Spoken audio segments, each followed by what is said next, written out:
Class, welcome to week 10.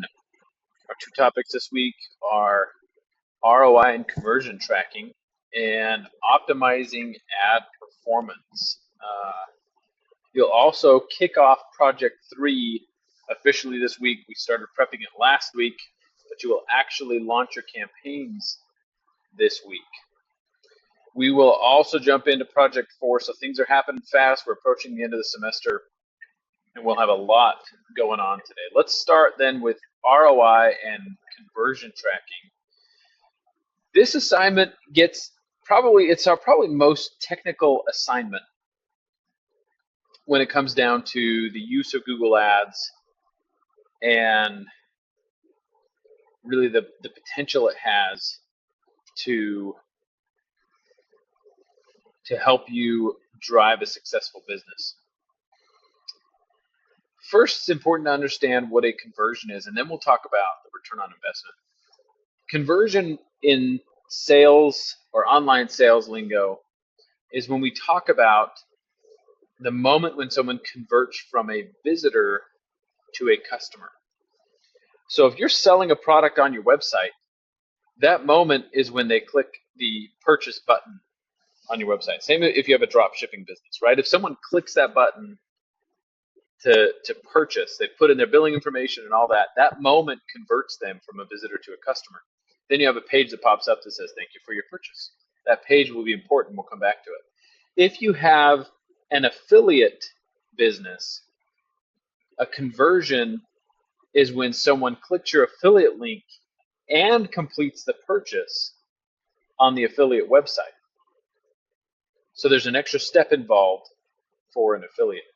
Now let's talk return on investment. One of the reasons Google Ads is so powerful is because you can know down to the penny what you get back for the money you put into these campaigns. I can't do that if I put up a billboard. If I put up a billboard and I see an increase in purchases, it could be from that, it could be from word of mouth. I'd have to run a survey with customers to get an idea of how they heard about us.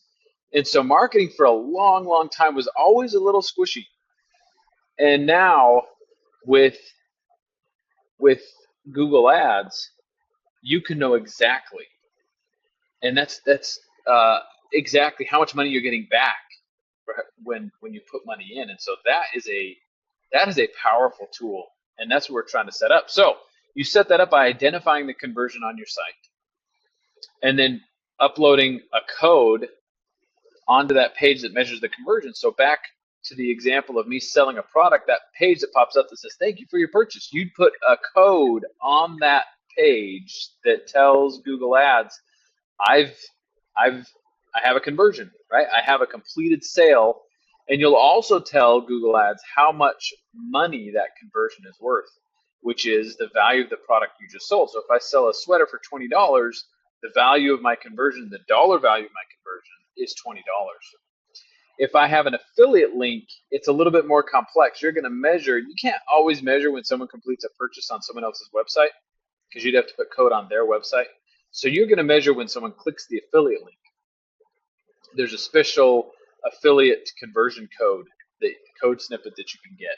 And so you'll use that to put on your website to measure when someone has clicked that affiliate link. But the value of that conversion is a little different. You get a commission on that affiliate sale.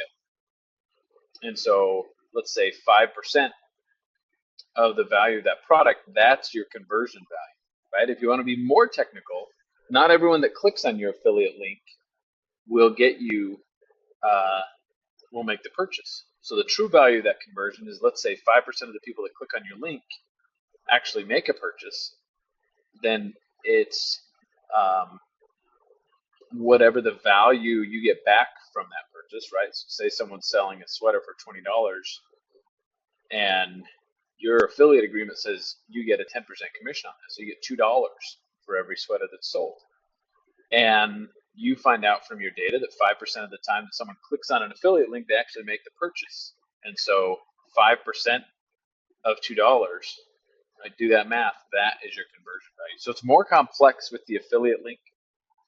It's a little bit more straightforward if you're selling a product on your website. But that is once you do that math and set it up correctly, you can now measure how much money you're getting out of your Google ad campaign. Hugely powerful, worth the time and effort to put that in. If you're struggling with that concept, reach out. I'm happy to walk you through it. Project 3, again, you'll launch your campaign.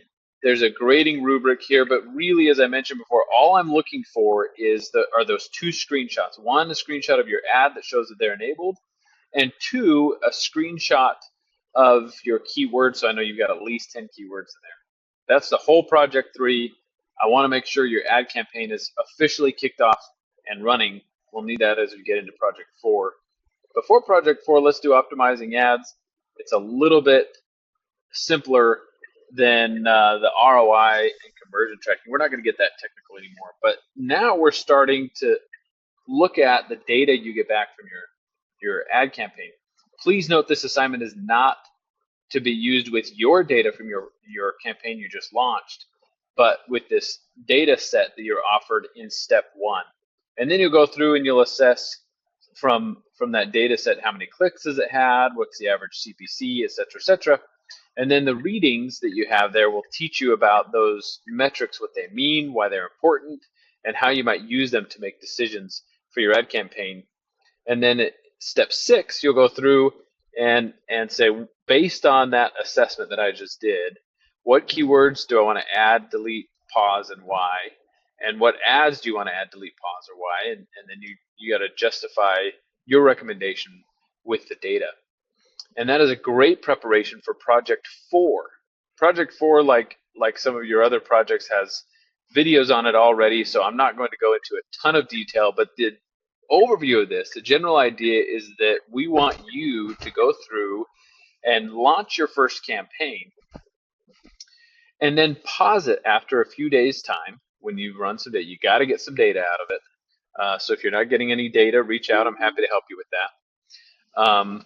But you'll go through and you will launch your campaign, generate some data, then you'll go through and you make some changes.